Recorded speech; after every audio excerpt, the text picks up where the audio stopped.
Here we are, it's October 31st and it's Halloween again. Should we be scared of Halloween? As Christians, how should we prepare and educate our children to participate in this nationwide celebration? Yes, one option would be to completely prohibit our children to participate at all. But is that the best option? Of course not. We have two daughters our own who attend school and they will be dressed up today for their annual Halloween parade. Having said that, I do agree that some people go crazy and they take it to the extreme, imitating scary characters, watching horror movies, and throwing spooky parties. There are certain houses that I avoid driving by at night around this time of the year. Every year there are two neighbors in Solon, which is a neighbor city, that get into this competition. They are door-by-door neighbors.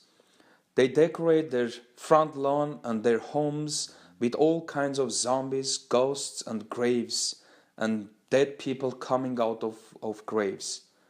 It's not fun, and every time I drive by, one question I have in my mind: how these people sleep in these houses? One thing we need to make clear is that dressing up for Halloween does not make you a devil worshipper. However, we also need to carefully educate our children that they shouldn't imitate bloody monsters or scary clowns, but instead encourage them to dress up as a positive, heroic, and innocent character who does not bring horror but peace and love only. We read all kinds of scary stories about the origins of Halloween. How true they are, it's hard to tell. Even if they are true, a custom cannot be judged by its origins alone. What counts is one's intention in the here and now.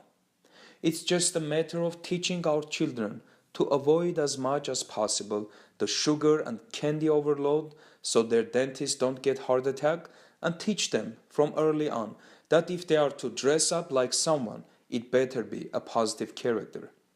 This is also a good opportunity to teach our children how we are encouraged to ultimately be Christ-like in everything we do and imitate Him all the time. St. Paul writes, "Imitate God, therefore, in everything you do, because you are His dear children." In a letter to Corinthians he writes, "Be imitators of me, just as I also am of Christ." Again, let's be honest.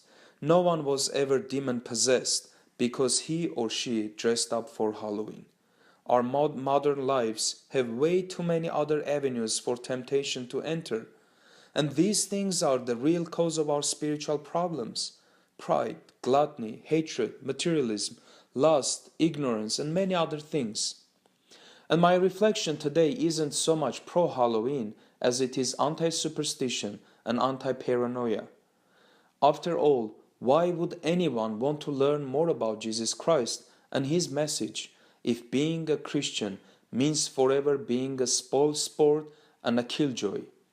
If you believe in one God, if you trust Him, then accept His protection and don't live in fear of demonic boogeymen. The real battle with the devil is fought in the heart. Some people drink too much on New Year's Eve. Should that stop you and me from enjoying a glass of champagne to celebrate New Year? Some people eat too much at Thanksgiving. Should that stop us from having fun, enjoying our turkey with all the goodies that we enjoy eating at Thanksgiving? Of course not. Some people spend too much money at Christmas. Should that stop us from exchanging gifts? The answer is no. Some people go overboard on the spooky side of Halloween. It's not too hard to avoid that for your family. Skip the horror movies, don't go to spooky parties, don't profane death, don't indulge in occult practices, but don't be paranoid or superstitious either. For most people, Halloween is a chance to come together as family, eat some candies, and put on a fun costume.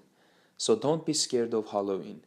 Happy Halloween, and may God continue to bless you.